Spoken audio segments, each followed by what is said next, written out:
सोतन मेरी सहेली ही थी और हम दोनों मिलजुल कर ही रहते थे ताकि किसी एक की औलाद हो जाए, लेकिन हम दोनों की 5 साल के बाद भी औलाद नहीं हुई। एक दिन रास्ते में एक अंधी औरत हमसे टकराई। कहने लगी कि 1 रुपए दोगी तो एक बेटा ले लो। मेरी सौतन ने मजाक उड़ाते हुए 1 रुपए नीचे फेंक दिया। बुढ़िया बोली, बेटा तो तुझे मिलेगा, लेकिन वैसा ही जैसा ये सिक्का है। कुछ टाइम बाद वाकई उसके यहाँ पर एक बेटा पैदा हुआ, लेकिन उसकी शक्ल देखकर हम दोनों के कदमों तले जमीन निकल गई कि मैं और मरियम बाजार जा रहे थे। मेरी सास ने हमें रोकने की कोशिश करी। तुम दोनों कहाँ जा रही हो? मुझे घर में अकेला छोड़कर? तो मुझे उस पर तरस आ गया और मैंने कहा कि तुम चली जाओ, मैं अम्मा के पास रुक जाऊंगी। तो मरियम ने मुझे डांट दिया और कहने लगी कि जाना है तो हम दोनों एक ही साथ जाएंगे, और तुम बुढ़िया की फिक्र मत करो, कुछ नहीं होता। वह ऐसी ही थी, जो मुंह में आता था उसके वही बोल देती थी, और सामने वाले पर इसका कैसा असर पड़ता है उसे कोई फर्क नहीं पड़ता था। मरियम मेरी सहेली थी और मेरी सौतन भी थी। हम दोनों इतने प्यार से रहते थे कि देखने वाले को लगता था कि हम दोनों बहनें ही हैं, और लोग हमारी मिसाल देते थे। वह दुनिया वालों के साथ कितनी कड़वी ही क्यों ना हो, लेकिन मुझसे प्यार से ही बात करती थी, और उसने मेरे साथ कभी भी गलत तरीके से बात नहीं की थी। अभी भी उसने हम दोनों का साथ ही दिया था, और जबकि मैंने उसे घूर कर देखा कि उसे ऐसा नहीं करना चाहिए था। वे कहने लगी, तुम छुप कर बाहर चलो और अम्मा को मैं समझा कर आती हूँ। मुझे मरियम की बस यही बात बिल्कुल पसंद नहीं थी कि वे बड़ों का अदब नहीं करती थी, किसी को अपने सामने कुछ नहीं समझती थी। मैं उसे समझाती रहती थी, लेकिन वे कहती थी ना कि फितरत नहीं बदली जा सकती। तो मेरा यही ख्याल था कि वह भी अपने आप को कभी बदल पाए। खैर, हम दोनों बाजार आ गए थे और कुछ ज़रूरी खरीदारी करने लगे थे। अभी हम वापस जाने के लिए मॉल से बाहर आए ही थे कि एक औरत हमसे बुरी तरीके से टकरा गई। मरियम ने उसे अपने अखलाक के मुताबिक बातें सुनाई और वह कहने लगी कि मुझे माफ़ कर दो, मैं अंधी हूँ, मैं आपको देख नहीं सकी, इसी वजह से गलती से टकरा गई हूँ। मुझे बहुत तरस आया और अफसोस हुआ कि उसके साथ ऐसी बात नहीं करनी चाहिए थी। मैंने उसे उठाया और कहा कि आपको कहाँ पर जाना है, हम छोड़ देते हैं। वह कहने लगी, मेरा तो कोई ठिकाना नहीं है, मैं तो लोगों से 1 रुपए लेती हूँ और बदलों में उसको दुआ देती हूँ। तुम लोगों को क्या चाहिए? तो मेरे मुंह से निकल गया, मुझे बेटा चाहिए। वह अंधी औरत कहने लगी कि 1 रुपए दो और एक बेटा ले लो, मैं तुम्हारा हक में दुआ करूंगी, मैं तुम्हें ज़रूर बेटा दिलवाऊंगी। यह सुनकर मरियम हंसने लगी और कहने लगी कि क्या तुमने हमें पागल समझ रखा है? अगर तुम्हें पैसे ही चाहिए तो वैसे ही मांग लो ना, ये बेटे वाली बात करने की क्या ज़रूरत है? पहले तो मैं तुम्हें कुछ पैसे दे देती, लेकिन जो कि तुमने 1 रुपए ही मुझसे मांगा है, तो मैं तुम्हें 1 ही रुपया दूंगी।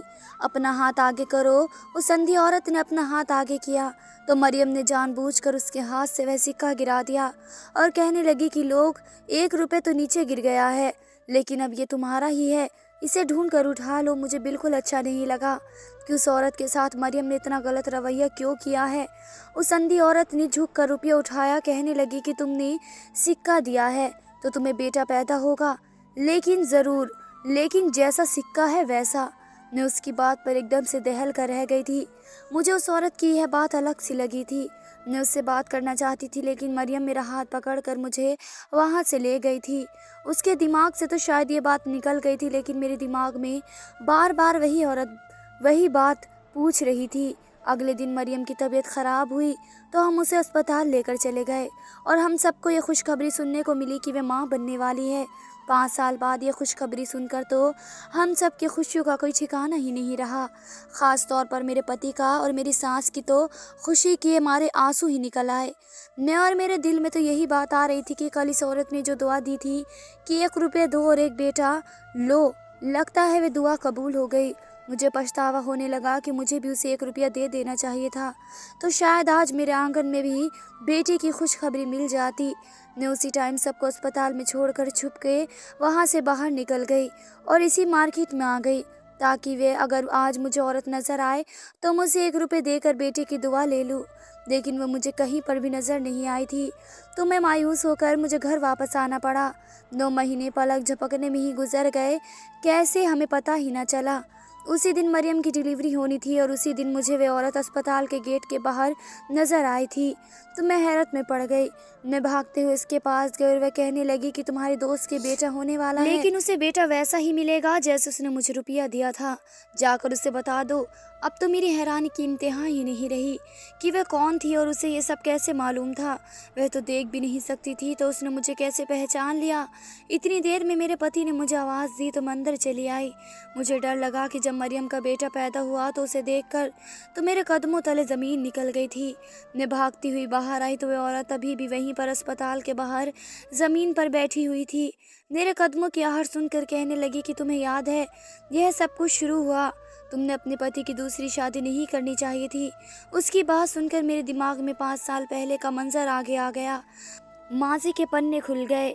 मेरी सांस में घर में शोर मचाया हुआ था और वजह थी मेरी रिपोर्ट। मेरी रिपोर्ट ठीक आई थी, लेकिन मेरी सास का कहना था कि मेरी रिपोर्ट गलत बनवा कर आई हूँ और मुझ में औलाद पैदा करने की सलाहत नहीं है। मैंने उसे समझाने की बहुत कोशिश करी कि डॉक्टर ने यही कहा है कि मैं बिल्कुल ठीक हूँ, बस ऊपर वाले के यहाँ से देर हो रही है। लेकिन वे किसी भी सूरत यह सुनने को तैयार ही नहीं थी। वे कहने लगी कि आ जाने दो, अपने पति को उससे बात तो करके ही रहूँगी। अगर आज उसने दूसरी शादी के लिए हाँ नहीं करी तो मेरा मरा हुआ मुँह देखेगा। और यह सुनकर मैं घबरा ही गई थी कि अब मैं क्या करूं, क्योंकि मेरा पति अपनी माँ का बहुत ज़्यादा कहना मानता था और मैं ही सब कुछ जानती थी। लेकिन अब मैं उसे इतनी बड़ी बात कैसे कह देती। तो मैं सोचकर ही डर गई थी कि अगर मेरे पति ने अपनी माँ की बात मान ली तो क्या होगा। और मेरी तरह वह भी जानता था कि उसकी माँ अपने इरादों की बहुत पक्की है।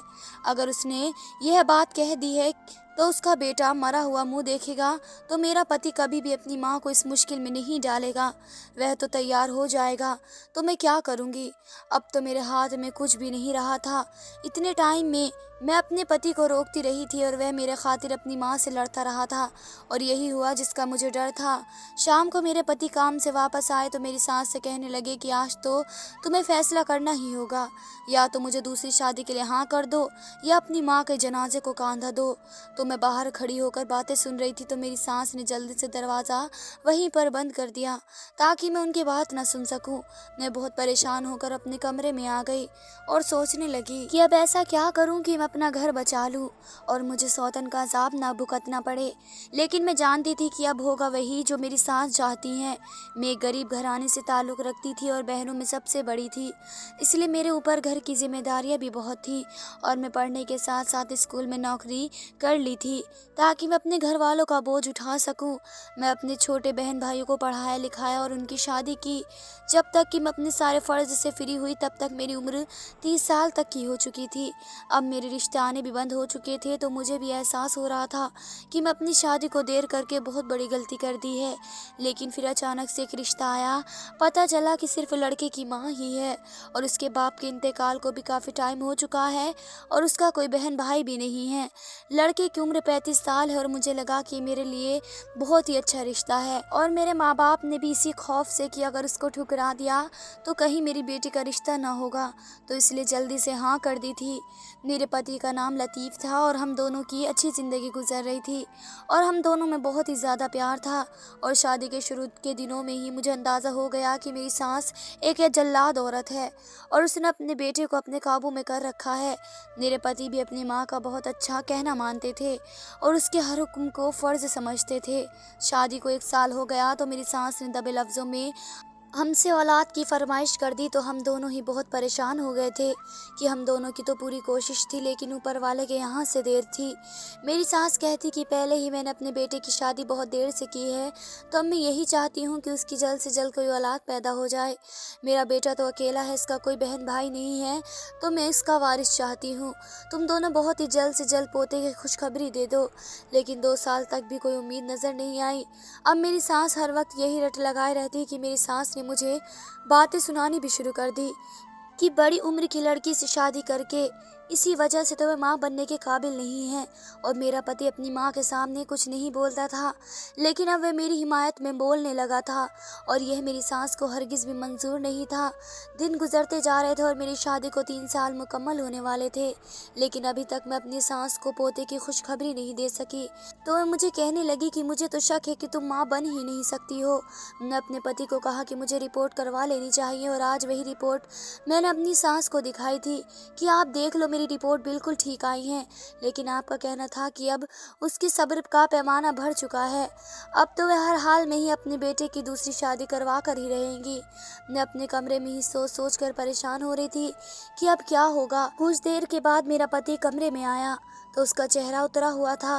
मैं समझ गई कि वह अपनी माँ के सामने हथियार डाल कर आ गया है।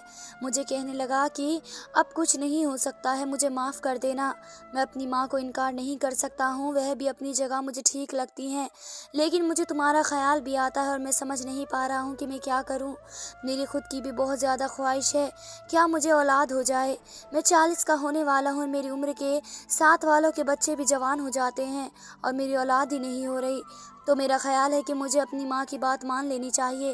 वैसे भी मैं उन्हें तकलीफ़ देने की नहीं सोच सकता। अगर मैं शादी नहीं की तो वह अपने आप को नुकसान पहुँचा लेंगी। इतनी देर में मैं सोच चुकी थी कि मुझे क्या करना होगा। मैंने जब उससे कहा कि ठीक है, मुझे तुम्हारी दूसरी शादी से कोई एतराज़ नहीं है, तो वह चौंक गया और हैरान हो गया।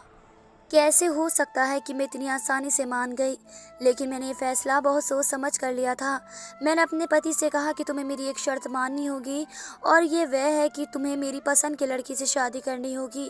और मैं अपने पति की दूसरी शादी अपने दोस्त से करवाना चाहती थी। उस बेचारी की एक ही शादी हो चुकी थी, लेकिन कम उम्र की शादी की वजह से वह अपने घर भी नहीं संभाल सकी और कुछ टाइम के बाद उसे तलाक मिल गई थी। और जब से उसने दूसरी शादी ना करने का फैसला कर रखा था, मैंने सोचा था कि मैं उसे किसी तरीके से मना लूँगी। अगर कोई औरत दूसरी शादी करके आ गई तो वह मुझे 2 दिन के अंदर ही घर से बाहर निकाल देगी और मेरे पति को अपने वश में कर लेगी। अगर सौतन नहीं लानी है तो क्यों ना मैं अपनी सगी सहेली को लेकर आ जाऊं। मैं बहुत कोशिश से ही अपनी दोस्त की शादी के लिए मनाया और वह तो हरगिज़ नहीं मान रही थी। कहने लगी कि 10 साल हो गए हैं, अगर मुझे दूसरी शादी करनी होती तो मैं पहले ही कर लेती। लेकिन जब मैंने उसके आगे हाथ जोड़े कि अगर कोई लड़की सौतन बनकर आएगी तो तुम क्यों नहीं, तुम मेरी वजह से शादी के लिए मान गई थी। मैंने अपनी सास को बिल्कुल भी नहीं बताया कि वे मेरी दोस्त है। मैं रिश्ते वाली के ज़रिए ये शादी तय कर दी थी। शादी हुई मरियम मेरी सौतन बनकर इस घर में आ गई थी। वे मेरी तरह नहीं थी जो मेरी सास की कड़वी कड़वी बातें सुन लेती। इसलिए जब शादी के 2 साल बाद भी उसके यहाँ पर औलाद नहीं हुई तो मेरी सास अपने बेटे की तीसरी शादी का सोचने लगी। तो मरियम ने उसे साफ साफ कह दिया कि अब अगर तीसरी शादी कर ली तो वे पुलिस में माँ बेटे के खिलाफ रिपोर्ट कर देंगे। हम दोनों साथ साथ रहते थे, हम दोनों में किसी एक की भी औलाद हो जाए। लेकिन शादी को साल से साल गुजरते जा रहे थे और ऐसा लगता था कि जैसे औलाद हम तीनों की किस्मत में ही नहीं है। और फिर जब हम मायूस हो चुके थे तो अचानक उस बूढ़ी औरत का हमसे टकराना और बेटी की दुआ देना और फिर वाकई में मरियम का बेटा पैदा हो जाना, ये सब कुछ मेरी समझ के बाहर था। ये कोई साजिश थी या कोई इत्तेफाक था? उस अंधी औरत को तो मैं जानती नहीं थी और ना ही वह हमें देख सकती थी। फिर उसे कैसे हमारे घर की एक एक बात के बारे में खबर थी? ज़रूर ये कोई पहुंची हुई या बड़ी औरत थी जिसको सब कुछ मालूम था। मुझे कहने लगी, क्या तुमने अपने बेटे को देखा? तो मुझे उसकी शक्ल याद आ गई। मरियम के बेटे को देखकर तो मैं होश उड़ गए थे। वह हरगिज़ भी नॉर्मल बच्चा नहीं था। उसकी शक्ल पर भी चेचक के दाग थे और उसके होठ भी कटे हुए थे। मैंने उसके आगे हाथ जोड़ दिए कि अपनी बद्दुआ वापस ले लो, और मैं जानती हूँ कि मरियम को तुम्हारे साथ ये सब कुछ नहीं करना चाहिए था। तुम जो कहोगी, उतने पैसे मांगोगी, हम दे देंगे, लेकिन हमारे घर सालों बाद ये खुशी आई है तो हमसे ये खुशी मत छीनो। अपनी बद्दुआ वापस ले लो। वे कहने लगी कि ये इस सूरत में हो सकता है कि जब तुम गले के गहने उतार कर मुझे दे दोगी। मैंने ऐसा ही किया तो कहने लगी कि चलो अब दोबारा जाओ और अपनी सौतन का बेटे के पास, तुझे सब कुछ पता चल जाएगा। मैं भागती हुई कमरे में वापस आई और नर्स को कहा कि अभी कुछ देर पहले मेरी दोस्त की डिलीवरी हुई थी तो उसका बेटा मुझे दिखा दो। तो वह कहने लगी कि वह तो मैं उसकी माँ को ही देकर आ गई हूँ, आपके बाकी रिश्तेदार भी वहीं पर हैं, आप वहीं पर चली जाओ। मैं भागती हुई वहीं पर चली गई तो मरियम को मुस्कुराते हुए अपना बेटा मेरे आगे किया तो मेरी जान सुकून में आ गई, क्योंकि वह बच्चा तो बिल्कुल ही ठीक था और उसकी मुकम्मल तौर पर शक्ल सूरत बदल चुकी थी। अब तो मेरे हाथ में एक हसीन बच्चा था जो अपनी माँ और हम दोनों पर ही गया है। पहले मैंने ये सब मरियम को बताने के लिए सोचा, लेकिन फिर अपना इरादा बदल दिया। कि वह तो अभी ऑपरेशन से उठी भी नहीं है, तो उसे ये सब कुछ बताने की क्या ज़रूरत है। मैं मरियम के पास अस्पताल में ही रुकी थी और मेरी सास को और पति को घर वापस भेज दिया। अचानक रात के वक्त मुझे याद आया कि मैं तो मरियम के कपड़े लाना ही भूल गई हूँ। मैं अपने पति को फ़ोन करना चाहा तो मुझे कहने लगी कि अभी तो वे बेचारे थके हुए होंगे, घर पर गए हैं, तुम खुद जाकर ही लेकर आ जाओ। यह भी ठीक था कि मैं अस्पताल से निकल आई और अभी सड़क पर पहुंची हुई थी कि अचानक मुझे याद आया कि जिस पर्स में मेरे पैसे थे वे तुम अस्पताल में ही छोड़ कर आ गई हूँ। मैं जल्दी से वापस गई इससे पहले कि मैं वार्ड के अंदर कदम रखती कि एक जानी पहचानी सी आवाज़ सुनाई दी। मैंने हल्का सा कमरे का दरवाज़ा खोला तो उस औरत को मरियम के पास बैठा देखकर मेरे कदमों तले ज़मीन ही निकल गई। वे औरत तो शायद अंधी ही नहीं थी, क्योंकि वे मरियम के हाथ पर हाथ मार कर हंस रही थी और उसने फिर वही जेवर और गहने जो थोड़ी देर पहले मुझसे लिए थे वे मरियम को देने लगी। और ये जो तुमने कहा था मैंने सब कुछ वैसा ही कर दिया, जो तुमने कहा था मैंने वैसा ही किया। मरियम की आवाज़ आई। वह उससे पूछ रही थी कि उसे शक तो नहीं हुआ। वे औरत कहने लगी कि नहीं, तुम्हारी सौतन को बिल्कुल भी शक नहीं हुआ, वे तो बहुत ही बेवकूफ़ औरत है। मेरे बस एक बार के कहने पर ही उसने ये सब कुछ मुझे दे दिया। मैंने दरवाज़ा खोल कर अंदर आ गई तो वे दोनों ही घबरा गई। मैंने चिल्लाते हुए पूछा कि ये कौन है और तुम ये सब क्या ड्रामा कर रहे हो? क्या तुम दोनों ही मिलकर मेरे साथ खेल खेल रहे हो? मुझे तो यकीन ही नहीं आ रहा कि अंधी औरत ने मुझे पागल बनाया और इस खेल में मेरी दोस्त भी उसके साथ शामिल थी। मैं तो हैरान थी कि आखिर इसे हमारे घर के इतने सारे निजी मामलों का कैसे पता हो सकता है। लेकिन अब पता चला कि ये सारा किया धरा मेरी दोस्त का है। मैंने उससे पूछा कि आखिर तुमने ये सब कुछ करने की क्या ज़रूरत पड़ी थी? अगर तुम्हें मेरे सारे गहने ही चाहिए थे तो तुम मुझसे वैसे भी ले सकती थी। वह मुस्कुराकर मुझसे कहने लगी कि ये सब कुछ ड्रामा मैंने तुम्हारी आंखें खोलने के लिए किया है। मैं जानती हूँ कि तुम पिछले 1-2 साल से किन चक्करों में पड़ चुकी हो। पीरों फकीरों के चक्कर में पड़ गई हो और उसकी हर बात पर अंधाधुंध यकीन करने लगी हो। तो मैंने सोचा कि मैं तुम्हारे साथ ये सब करती हूँ क्योंकि तुम्हें झूठे फकीरों पर बहुत ज़्यादा यकीन है। तो मैंने ही अपनी दोस्त के साथ ये सब मिलकर नाटक किया था। तुम्हारा ये ख्याल है कि 1 रुपये देने से एक बेटा मिल जाता है? जितने भी लोग इस तरह की बातें करते हैं सब लूटने वाले होते हैं। ऐसा कुछ भी नहीं होता। मैंने तुम्हें कई बार रातों तक छत पर जाते हुए देखा था और ये अजीबोगरीब बातें करते हुए देखा है। मैं तुम्हें कई बार समझा चुकी हूँ लेकिन तुम्हें कुछ समझ में नहीं आया और मैंने सोचा कि इस बार तुम्हें कुछ सबक सिखा ही दूँ कि देख लो, जिस औरत पर तुमने इतना यकीन कर रखा था उसे ही दुआ से मुझे बेटा मिला है। वह औरत भी फ्रॉड ही निकली। ये मेरी दोस्त है और यह बिल्कुल भी ऐसी औरत नहीं है। औलाद तो ऊपर वाले की देन होती है और अगर तुम इस पर यकीन रखकर मांगोगी तो तुम्हें ज़रूर मिल जाएगा। लेकिन अगर तुम और दूसरे आदमी औरतों के पास जाकर गलत रास्ते पर चलकर उनसे मांगोगी तो फिर तुम्हें ऐसी मुराद मिलेगी। मुझे इसकी बात समझ में आ गई थी। मेरे तो वाकई में ही यकीन बन गया था कि उस औरत के बाद दोबारा से ही मरियम को बेटा मिला है और उसकी बदुआ वापस लेने से उसका बेटा खूबसूरत हो गया है, जबकि ये बच्चा पहले ही मैंने देखा था। यह तो उसका बेटा था ही नहीं। इन दोनों ने यह ड्रामा सिर्फ मेरी आंखें खोलने के लिए किया था और मुझे अब ये समझ में आ गया था कि औलाद देना ऊपर वाले के हाथ में है, किसी एक पीर बाबा के हाथ में नहीं है। घर जाकर मरियम ने अपना बेटा मेरी झोली में डाल दिया और कह दिया कि ये मेरा ही नहीं तुम्हारा भी बेटा है। और अब मेरी सास का रवैया भी बदल चुका था और मरियम ने भी अपने रवैये में तब्दीली लानी शुरू कर दी थी। तो मेरे प्यारे दोस्तों, अगर आपको हमारी कहानी पसंद आई हो तो नई आने वाली वीडियो के लिए हमारे चैनल को सब्सक्राइब कीजिए। धन्यवाद।